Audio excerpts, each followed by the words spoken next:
Hi, my name is Josh Bashinsky, and welcome to another session of Mastering Google SEO for 2012.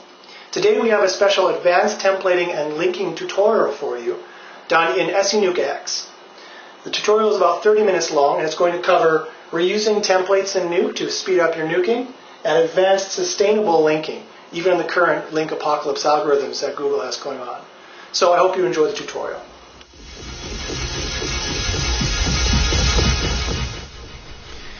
Okay, so this is going to be a tutorial on how to make advanced Nuke templates and advanced linking in Nuke. So I'm not going to go through everything. I'm going to assume that you've already watched the other Nuke videos, and so you know how to use Nuke in general. I'm just going to show you how to do the templating. So and the advanced linking. So what you need to do first is make a pre-template. And then we're going to change it later on, and then we're going to copy out those templates to make Nuke as easy as possible. So the first thing you do is you go to Wizard, you click Wizard. Once you're into the Wizard, you'll go through all these different screens. Again, I'm not going to go through that. I'm going to assume that you've already watched those videos. If you haven't watched those videos, definitely go to the Nuke site and watch them so you know how to do all the basic stuff. Once you're in there, you want to know what template should I choose. Well, the best linking structure to choose is up to you. I like using the Full Monty version 3. This one here. This one, what it does is it looks like this, and it builds multiple tiers of links. So the first tier is some article directory, social networking links, and a press release project, all going to your target site. And the other links are all tier 2 links, some profiles and whatnot, going to some of the tier 1 links. So I like to use that one. Again, it depends on your purposes. If you're building to a new site, you want to use that because then your backlinks will have backlinks and you won't have a truncated PageRank problem. Google can tell if you just have backlinking with no backlinks to those backlinks. And if that's the case, then you get what's called a truncated PageRank penalty. But if you're building to a site that already has like 10,000 backlinks, and you know that all of your backlinking sites have backlinks themselves, then you don't need to necessarily use this format. You can just build straight to the money site. So it depends on what kind of site you're building to. The other reason why I like using this template, this particular structure, is because all the projects are properly named. They have Tier 1 Social Network C, Tier 1 Social Network B, and I think that's a good way to do it. Sometimes when I build out of the projects, I name the projects to make a little bit more sense, but this makes sense to me. This is your Tier 1 press release project, and this is your Tier 2 project, and so you know when a project launches, you'll know what it's doing and what it's supposed to be linking to. Okay, so after that, you're going to go to the module-specific settings. Now, as I said before, I'm not going to go through everything in here. I'm not going to go through all these different modules. I'm just going to show you what's related to advanced templating and advanced linking in Nuke, as it's related to the Mastering Google SEO web series. So again, I'm assuming that you're going to go watch all the previous Nuke videos on the Nuke website to find out how to do Nuke basically. So what I'm going to show you here, though, is very important. And what you need to do here for linking is make sure that, first off, that the articles are sufficiently spun. They have to be, in my opinion, they have to be at least 80% unique. The question is, well, how do you get that? Or at least 60% unique, but I prefer 80% unique. The question is, how do you get that? Well, you get that by extra spinning. And luckily, Nuke is an awesome program that allows you to do nested spinning. Some programs, linking programs, don't. Well, that's too bad for them because Nuke is great and Nuke does. The other thing you want to make sure is that it has to be hand spun. You don't have to necessarily do this. Sometimes I just go a little quickly and just do the auto spin in the best spinner, for example. But I like to, when I'm really working on an important client or an important site, I make sure that I hand spin it. So I'm not going to show you how to do that today, but it's pretty basic. It's pretty, if you have the best spinner program or a good spinner program, hand spinning it is pretty easy. And I'll show you a little bit how to do it, but not totally. The reason why you want to do that is because you want to make sure that you can pass a grammar and a spelling check. You can go to my previous video has a link to free grammar and spelling check website online. It's called Grammarly. It's ed.grammar.ly, I believe, or something along those lines. I'll post it at the end of the video. And that you can get a free grammar check. And I would like to be anything above 50. A score out of 50 out of 100. Most of my tests show that spun documents are usually 35 to 45 out of 100 on that test. So that's the threshold that Google is going to find if they're going to bother checking for spelling and grammar, and I believe that in Panda that they are. There's some other evidence to suggest that. Matt Cutts has basically admitted that spelling and grammar would be a great way to test for spammy content. So let's assume that they are, if we're going to be safe, and if that's the case, most spun documents have a grammar spelling test score on that website of 35 to 45. So that would be the threshold that Google would be looking for if they want to check for spammy spun content. So you want to make sure that you're above that. You want to make sure that you're, my good rule of thumb is at least 50 out of 100. I'm able to get, in some cases, 60 out of 100 hand spinning the documents.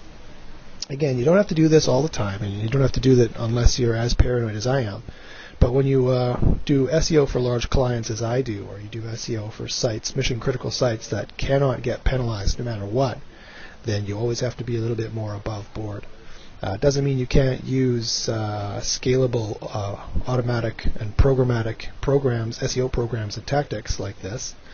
I'm not going to say Black Hat because I don't think it's Black Hat, but it is at the very least automatic and programmatic and scalable. Doesn't mean you can't use tactics like this. It just means that you have to be a little bit more careful and not get lazy. Quite frankly, is what people do. They get lazy and they don't bother spinning their content. They don't bother making sure it's well spun, and then Google catches them. So that's what happens. So that's the cornerstone of advanced linking, is to make sure that you're not being as lazy as the next guy, because the laziest people is who Google's going to catch. And so if you're not lazy, it's less likely Google's going to catch you. So how do you do that in Nuke, Josh? Well, it's very simple. What you got to do, Nuke does a really good job of automatically spinning stuff, and so that's what I'll show you how to do. And I might show you how to do some hand spinning in later videos. But right now, the way Nuke does it is pretty sufficient already. So let's just use a test keyword. Let's go for MMA gear. And instead of downloading 4 articles, I like to download 6. And then generate the content. Make sure you're auto-spinning it with the best spinner account if you have one, or use your account that you have for whatever spinning software you have. So we'll generate that content. Now, while this is downloading, you'll see down here that the status is downloading. I'll tell you a little bit about how this works. Is that what Nuke will automatically do when it submits an article is it'll automatically choose some of the text, and it will shorten the article to 550 words, but you've downloaded like 3,000 words. So it will at random choose 550 words out of the 3,000, for example. And not only that, but the 550 words that it chooses are also being spun. You can see there's the spin tax here. It's going to be choosing between these synonyms here automatically. And so that way, as you can imagine, and now it's down here, that way, as you can imagine, the uniqueness is going to be much, much higher. So for example, it auto-filled all the titles. It auto-filled the tags. This is going to be useful for WordPress blogs and whatnot, and for the new entity-based SEO that Google's doing very shortly. If you want to know about what entity-based SEO is, and all that microdata stuff and author snippets and stuff like that, I would check out the article that was just put into the Wall Street Journal about entity-based SEO. So if I want to check the uniqueness on this to make sure that I'm above the threshold, I click Check Uniqueness. And of course, Nuke is smart. It's going to warn me if I haven't done everything it is I need to do. So I'll just put the links in there. Again, I'm going to change this later when I make this my template. But this is what I would do. I'm making a pre-template. So I'm making a template for a template, if you will. And I will change this later on, you'll see. So I'll just stick that in there for now, and I'll check the uniqueness. It already has a subdomain set. It already has the title set. So now you see it's checking the uniqueness here, and it's going to take some time. And so the reason why we want to do this is because we want to make sure that we're well above the threshold of what Google is probably looking for when they're checking for spammy content. There's only so many metrics they can check. Obviously duplicate content is a well-known one that everybody knows they're checking for, both in terms of on your site, but also in terms of your backlinks as well. So this has come back at 67% unique, and so if this was not a super mission critical site, but still something I didn't want to necessarily just get penalized, that would probably be a sufficient amount of uniqueness, even in this day and age. And I'm making this video on March 23rd, 2012. So that tells you Panda 3.3 is already well rolled out, and there have been numerous iterations of the last generation of Panda already. So I'll give you that date, so you know what in context I'm speaking of and how harsh the SEO rules are right now. And 67% would be fine by me. Okay, so then that's how I would do it, and I would go through each of these settings. I would make sure that I downloaded at least 6, and so I have tons of words here to choose from. And I would always preview a sample to make sure that it looks good. And I wouldn't care too much about the gibberish. And now if I really wanted to be serious about it, I would copy and paste this. I would open up a browser, and I would go to the grammar site, ed.grammarly.com, and I would clear this. I would paste it in here. Now this gibberish here, Google's going to ignore, but this test is not. This is an academic-based test, and so it's actually quite thorough. And I would start the review. You see, so it's perfectly free, and what it's going to do is going to do a review of the grammar and spelling in that article. And it's going to check, it's going to actually hold the article to a pretty high standard, actually, because this is an academic-based academic website. So the writing qualities they're expecting is pretty high. And it's going to tell me what the score is. So I get 40 out of 100. So if I wanted to be above board, super safe, what I would do is I'd have to go and hand spin this a little bit, fix it, depending on what's wrong. I would also run it a couple times. Maybe this is just an aberration. Maybe the next 3 or 4 versions would be fine. But if I wanted to be super safe, I would make sure this score was at least 50 out of 100. Because most spun articles that are auto-spun usually are between 35 and 45. This is what I found in my testing. So I'm not going to bother, obviously, doing that on camera. There's no point in wasting your time like that. But I hope it makes sense of what you would do, and then I would go and use this site to try and get that all worked out. And so then going back to Nuke here, I would do that for all the different projects that it's applicable for.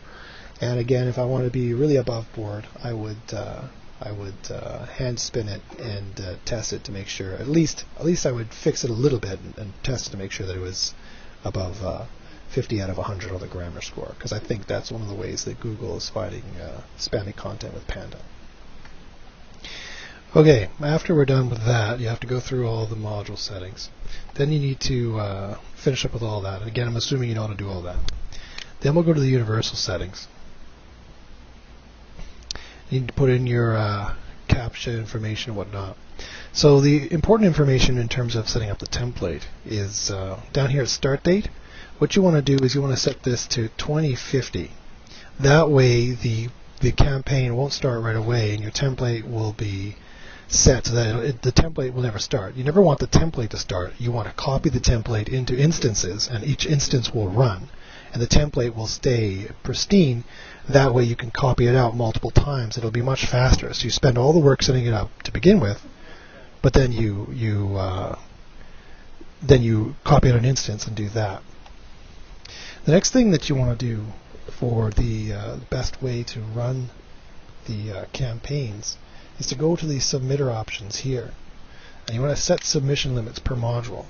Now, ideally this is used, or typically this is used to try and set limits so you don't use as much CAPTCHA, so you save money on your CAPTCHA settings. But I like to use this also as a kind of a fail-safe to make sure that you're not hitting the most likely sites to be removed out of Google's index. Now, this has nothing to do with Nuke. This has everything to do with Google removing sites out of their index that they find too spammy.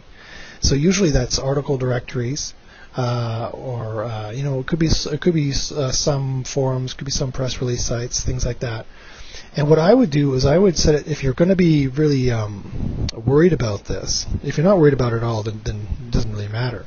But if you're going to be worried about this and you want to fly really, really low under the radar, I would set this to 75%, and I would select the sites randomly. That way, it's going to reduce the limits, and you're going to not submit to all the different sites. And if you select it randomly, instead of selecting high PR sites first, if you select it randomly, that means that it's going to hit the middle of the road PageRank sites. And it's most likely that either the highest PageRank sites or the lowest PageRank sites are going to be the ones that get removed out of the index. The highest PageRank sites, because they're the most notorious, right? Like ezine articles, for example, had a very high PageRank until it was de-indexed.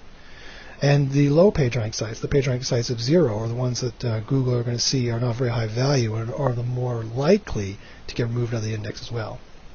Now for Nuke, you really don't have to worry about that too much, because out of all this crazy de-indexing of the linking sites that Google's been doing, only 3% of Nuke sites were de-indexed. So that should tell you right away that Nuke is actually a very good linking solution. And there's all kinds of technical SEO reasons why that is that I won't get into now. But actually it makes perfect sense, because the way Nuke works, it's not as bad as some of the private blog networks that some of them, such as Authority Link Network, for example, they get 5 to 10% of their sites de-indexed a month. And the last month, which was a crazy month for de-indexing sites, they had 22% of their sites de-indexed. So that's a much more risky option. Nuke is a much more safe option. And if you want to be even more safe, you just select 75% and select sites randomly. But we can go 100%. It doesn't really matter. Okay, and then after that, you'd want to copy out this wizard into an actual template. And then from there, we're going to modify that template. Add a few more projects, add a few more little tweaks, and then we'll be good to copy the template out into an instance and run the instance. Okay, so when you save that out, you should get something like this. This is the standard full Monty version 3 structure, except I've made some modifications, so I'll go through what those modifications are now. First off, I've changed the name of the original account creation project 1, or something along those lines, to change this first, because this is going to be a template that we're going to duplicate it out into a campaign, and we're going to run each of those campaigns. So I want to make it very simple for myself when I'm half brain dead. I have to change out the template of what to do.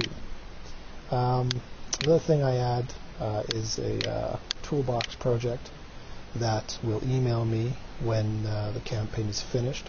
There's already a video on how to do that. Reeb was kind enough to make a video on how to make a toolbox project that'll email you the URLs when it's done. This, I suggest, is very important, because otherwise you won't know the project is done until it emails you. Then I do a couple of things. I add a social bookmarking project on the tier 1 level to point to the money site. I also add a forum project to point to the money site. This is important to get a little bit more link juice pointing right to the money site, or your target URLs, whatever they're going to be. You also notice that, of course, I'm going to need another forum profile account creation project for the money site, so I named it accordingly. And then, of course, there was one that already exists that I renamed for the Tier 2 forum project as well. So that's set up in my template. I also add an indexer project to index my target URLs, my main URLs, the money site URLs, if you will, and the same thing, an RSS project to do the same, to get some more backlinks to that, and to get it indexed as well. Okay, so not only do you have to set up those projects there, you also have to make sure that all your URLs are set up. Now, this is not necessarily part of the templating per se, this is more getting into advanced linking, so let me explain what I've done here. I've taken the standard, money site URLs list that it comes pre-installed with, and I've segregated that into a number of different URL lists.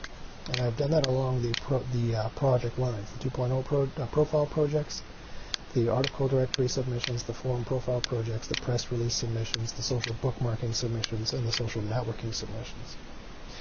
Why have I done that? Well, I've done that because I want to control, this is more of advanced concepts, but I want to control what project links to exactly what target, just in case in the future Google ever decides they want to ban or de-index a bunch more article directory sites. Now this has nothing to do with Nuke, but every now and then Google decides they want to ban article directories because they get too popular, they get too spammy, they have too much crappy articles on them, and so Google de-indexes them.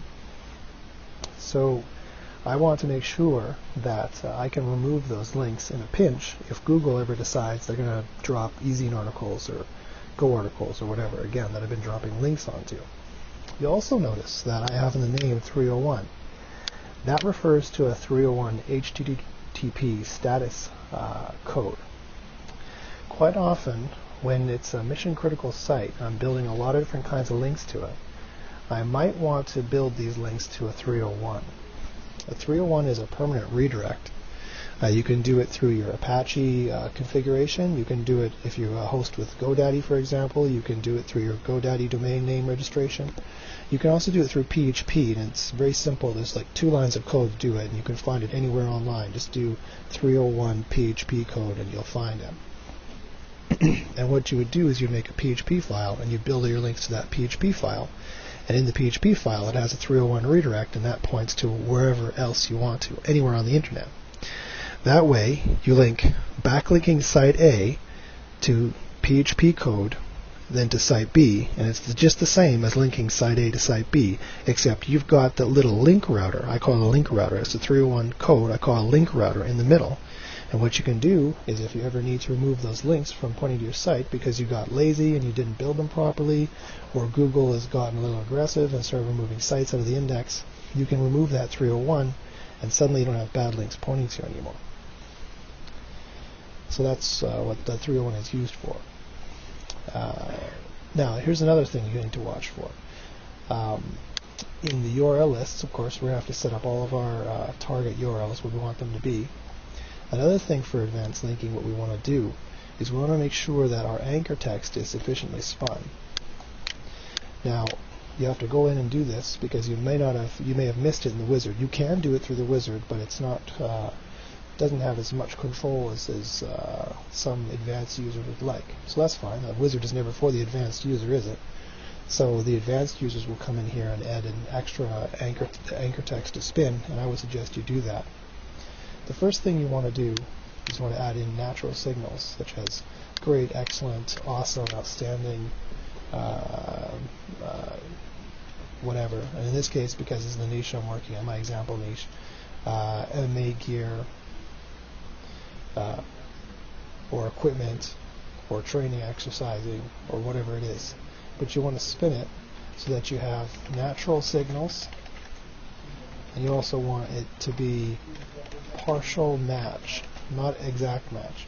For example, the exact match would be MMA gear, but I don't want every link pointing to me to say that because that's one of the main things that Google triggers on. There's been experiments done on SEO Moz, and they found that you don't want any more than 40% exact match pointing to your site. And I would say in these crazy days, you may want to go a little bit lower than that, say 30%. So how do I control that? Well, Nuke is perfect for controlling that because you can change it to partial match. And it would spin it to MMA equipment, or it would spin it to MMA whatever, and vice versa. It would be whatever gear if that was whatever you were going for. And that's the partial match is, and that's what the anchor text that's in the spin tags would be able to provide for you if you've done it properly. So again, I'm assuming that everyone who's watching the video already knows how to do spin tags, already knows how to use the best spinner, already knows how to get it to spinning. What I'm trying to communicate here, how important it is to make sure you have natural signals in your link. So the link is not just MMA gear. The link is a great site for MMA gear.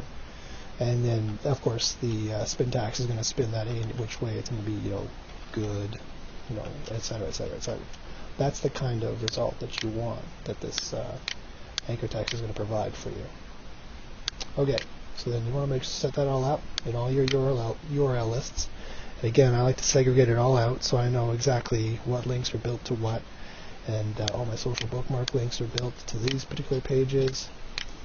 And this would be a 301 page that the links would point into this 301 page, and it would link to some other page. So I have multiple levels to be able to mitigate a penalty, and multiple levels to be able to remove one if I ever get one quickly. And if you do that with the 301s or disposable pages, you could link to like the FAQ on your site or a low-hanging article on your site.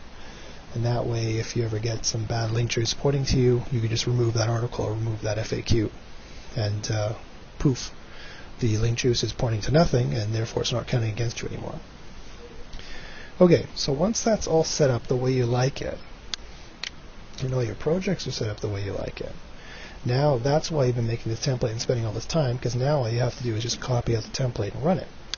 So to do that, I would duplicate the campaign. I would give it a date of when I want it to run. So then I know every time I run it, I'm on March 24th, I run it, April 15th, et cetera, et cetera. And each of these projects in the wizard, I set each of these projects to be about 20 days apart, so that it takes about 20 days for the whole thing to run. Each day, one project will run until 20 days later, they're all done. And I spread out my link submission that way, which is probably safe to do, but it depends really on how big your site is. If you have a huge site and you're getting tons of links already, you could build more links. If you have a new site, you have to be very careful, and you can only build, no more than 5 or 10 links a day if the site's brand new, right? You don't want to go too high. So then I would save that out. And then once I go here, what I would do is I'd pause the scheduler. I'd open up the account creation project. I'd generate a random profile. Here what you want to do is you want to actually add in the keywords here. I like adding in the keywords because sometimes this username is used in the URL to build some of the pages, the backlinking pages. So you get an extra little bit of semantic index in there. And then you want to download a prefab email address that the creators of Nuke have been so kind to automatically make for you. Now the reason why you wanted to pause the scheduler is because once this email is downloaded, it's going to say that this project is complete. And then like a domino effect, every other project that's scheduled to run after this project is complete is going to run. So you have to pause the scheduler, otherwise your instance is going to go running like crazy. Okay, so then once that's downloaded, what I want to do, and this is why you want to run the account project first, because you have the ability to create an email address from it. The form profiles don't have that ability. So here I copy this, I go into the forum project, and I select all sites, and then I generate random information, and I paste it in here, so that I have a new email address and a new password. For all of them. And so I do that for the forum profile 1 and the tier 1 and the forum profile 2. At tier 2 I do the exact same thing, I paste it in. And then I go back to my account profile project because I have to remember to set it all up. I select all sites, I schedule the project, and I can schedule for whenever it is I want it to run, and I click save. And then I resume the scheduler to make sure that they will run again. So essentially, then that's going to be this instance that's going to run, and then when this is done, it'll email me, and I just go and I just duplicate the campaign again, so I'll have the whole list of it here. And that, in a nutshell, is how you do advanced templating and advanced linking in Nuke.